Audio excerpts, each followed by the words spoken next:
नमस्कार दोस्तों, मैं Saroj Pandey. A teacher is a not a common man and a common man can not be a teacher.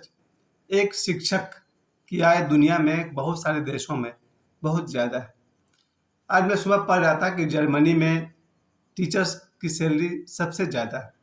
ये बात सच है या गलत है? मैंने बाद में सर्च किया इस पर। दुनिया में बहुत सारे देश हैं जहाँ शिक्षक की सैलरी बहुत ज़्यादा है। क्यों है? क्योंकि कुछ लोगों का मानना है कि शिक्षक ही बनाते हैं इंजीनियर, डॉक्टर, जज और बहुत सारे।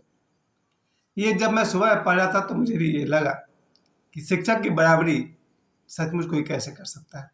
क्योंकि किसी भी बड़े से बड़े व्यक्ति, चाहे वो शिक्षक हो, कि चाहे वो डॉक्टर हो, जज हो, यहाँ तक कि प्रधानमंत्री हो या राष्ट्रपति हो, सभी के निर्माण में सबसे बड़ा योगदान शिक्षक का होता है। इसलिए मैं सुबह में जब मैंने वहाँ एक कोटेशन लिखा हुआ था युवाओं के लिए कि a teacher is a not a common man and a common man can not be a teacher. शिक्षक कोई साधारण व्यक्ति नहीं है। अपनी बात को जरूर शुरू करें, क्योंकि मैं अपने बल पे कहता हूँ शिक्षक एक असाधारण व्यक्ति है। ये और बात है कि समाज में या दुनिया के कई देशों में जहाँ एक तरफ शिक्षक की सैलरी, जापान में, जर्मनी में, बहुत सारे देशों में शिक्षक का सैलरी बहुत ही ऊंचा रखा गया। वहीं दुनिया में ऐसे ऐसे देश भी हैं जहाँ शिक्षक को बहुत ही कम सैलरी दिया जाता है। और शिक्षक भी दो तरह के माने गए हैं, एक होते हैं अनुभवी और एक होते हैं गैर अनुभवी। फिर भी और हमारे भारत की बात करें, हम अपनी बात करें, तो यहाँ भी दो तरह के टीचर मैंने देखे हैं। एक वो होता है जिन्होंने जो सरकारी नौकरी करते हैं, जो सरकारी शिक्षक है, उनकी तनख्वाह तो बहुत ज़्यादा है, लेकिन जो प्राइवेट टीचर हैं उनकी तनख्वाह थोड़ी कम है। उसके अलावा और दो कैटेगरी और है, जो प्राइवेट स्कूल्स होते हैं, जिनका मंथली फी 300, 400, 500, 600 होता है। वो अपने शिक्षक को 2,500-3,000 से अधिक नहीं दे पाते हैं। खुद मेरा सैलरी 2,500 है। इसके पीछे आज इस मनोविज्ञान को समझिए। क्यों शिक्षक को लोग नहीं समझ पा रहे हैं, या जो समझते हैं। मुझे भी याद है कि जब मैं ट्यूशन पढ़ाया करता था तो पूरे महीना का मेरा फीस जो रहा हमेशा 500 रुपया रहा। अभी भी शायद 10 दिन पहले तक जब जहाँ मैं पढ़ाया वहाँ भी मेरा monthly fee 500 rupees per month. पूरे महीना की फीस मेरी 500 रुपये। इसके अलावा और भी कहीं कहीं किसी ने 1,000 भी दिए, इससे ऊपर तो कोई नहीं गया। एक एक जगह 1,200 रुपये तक गया था मेरा मंथली फी, उससे ज़्यादा नहीं हो सका। चलिए, उसका मुझे अफसोस नहीं है। सबसे बड़ी बात है कि आज भी मैं कहना चाहता हूँ शिक्षक की जो भूमिका है उस पर मैं एक बात जोड़ना चाहता हूँ आप सभी को। मैं सुबह सुबह जब मैं सोकर उठा था तो एक तो रिपोर्ट ये था जहाँ की लिखा हुआ था कि जर्मनी में शिक्षक की सैलरी बहुत ज़्यादा है।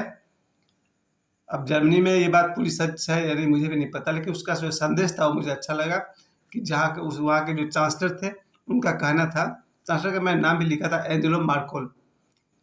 इनका कहना था कि शिक्षक की बराबरी कोई भी दूसरे कैसे कर सकते हैं, क्योंकि शिक्षक ही इन सब का निर्माता है। बिल्कुल है। ये और बात है कुछ लोग पढ़े लिखे नहीं है। अगर कोई महान व्यक्ति शिक्षक से नहीं भी पढ़ा है तो भी कहीं ना कहीं पीछे कोई शिक्षक खड़ा है। फिर लोग कहते हैं साइकोलॉजिकली कि हर बच्चे की माँ शिक्षक होती है तो पिता शिक्षक होते हैं। किसी भी तरह से कहीं ना कहीं शिक्षक का योगदान है। क्योंकि सुबह मैंने देखा एक और घटिया मैसेज था। उस घटिया आदमी का नाम लेना जरूरी नहीं है, क्योंकि मैं अपने बड़ा जबान खराब नहीं करता। ये मैंने सुबह उसका मैसेज देखा, उसने लिखा था ब्रह्मा जी के बारे में, माँ सरस्वती के बारे में, गायत्री के बारे में, और माँ ब्रह्मा जी की दो पत्नियां थी ना, माँ गायत्री और माँ सावित्री और माता सरस्वती। और उसने इसको एक्सप्लेन किया था ब्रह्मा जी का इन तीनों देवियों के साथ जो संबंध था, इतने घटिया भाषा में उसने एक्सप्लेन किया था, जो इसको कहते हैं ना बाजार का और कोठे वाली भाषा का इस्तेमाल करके उसने एक्सप्लेन किया था ब्रह्मा जी के संबंध कैसे हैं माता सरस्वती और माता गायत्री और माता सावित्री के साथ। उसको पढ़ते ही मैं सुबह सुबह भरना गया, बोले इसको कोई बढ़िया शिक्षक मिला होता तो उसके मुंह पर 2 थप्पड़ लगाता, वो सीधा हो जाता। खैर मैं बहुत दूर था, यहाँ से थप्पड़ नहीं जमा पाया।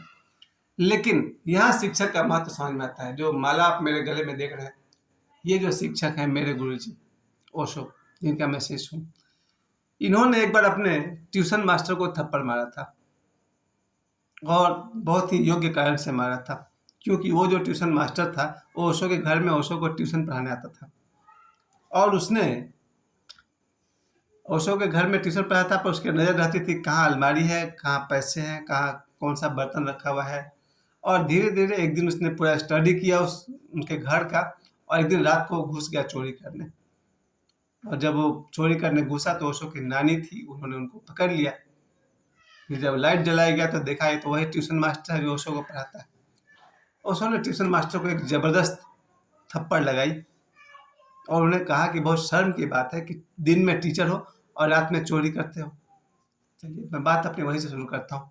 एक तरफ तो शिक्षक है हमारे ब्रह्मर्षि विश्वामित्र, जिन्होंने गायत्री मंत्र की रचना की, और सुबह वो गधा वो कह रहा था ब्रह्मा जी और माता सरस्वती को लेकर जो आलाप लगा रहा था, उसका कहना ये था कि इस तरह से गायत्री मंत्र की रचना हुई। घटिया आदमी। मैं आज भी कहना चाहता हूँ सनातन के करोड़ों दुश्मन हैं और उनमें से आधे लोग हिंदू और सनातनी ही हैं। मैं भी रात दिन सोशल मीडिया में लगा रहता हूँ, घंटे 2 घंटे से ज़्यादा मैं समय देता हूँ, और मैंने खुद देखा है हिंदू धर्म के लोग और सनातनी ही सनातन धर्म के सबसे बड़े दुश्मन हैं। ऐसी ऐसी गालियाँ लिखते हैं वो लोग हमारे भगवान के प्रति कि दूसरे धर्म वाले क्या आस्था दिखाएंगे।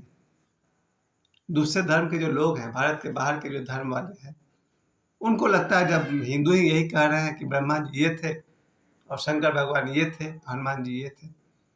इतना आसान नहीं है समझना।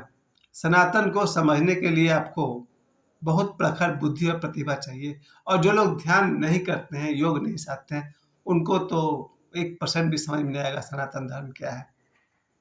और जो भी सनातन धर्म की जो धार्मिक पुस्तक है या जो भी है, चाहे वो लेटेस्ट में श्री रामचरितमानस हो या फिर महाभारत हो, ये तो बहुत बाद में आया है। इसके पीछे जो उपनिषद है, पुराण है, भागवत है, भागवत तो बाद में आया था, जो उपनिषद है, पुराण है, इतना आसानी से समझ नहीं पाएगा सनातन को। लेकिन उसके खिलाफ बोलने के लिए लोगों की जबान लंबी लंबी निकलती है। अभी मैं 4 दिन पहले मैं एक और गधे का वीडियो देख रहा था। उसने बाबा बागेश्वर के खिलाफ एक वीडियो बनाया था, उसको 2 करोड़ से अधिक लोगों ने देखा था।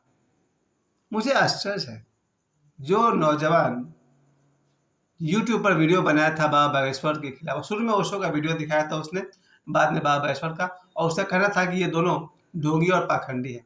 इस वीडियो को 2 करोड़ लोगों ने देखा था, शायद हजारों ने लाइक भी किया था। ये सोचिए कि सनातन धर्म के सबसे बड़ा दुश्मन भारत में ही है, और हिंदू और सनातनी ही है। वो हिंदू परिवार से हैं, सनातनियों के परिवार से हैं, और उनका सबसे बड़ा शौक है ओशो को 4 गाली देना, बाबा बागेश्वर को 8 गाली देना, और अगर कोई और सनातनी संत है और लोग हैं कि बस लगे हुए हैं। खैर जो भी हो, सत्य की अपनी एक खूबी है, सत्य कभी मरता नहीं है, सत्य हारता भी नहीं है। सत्य हारता हुआ कभी कभी दिखता है, पर सत्य में जयते, सत्य की ही जीत होती है। मैंने शुरुआत की थी अपनी बात शिक्षक से।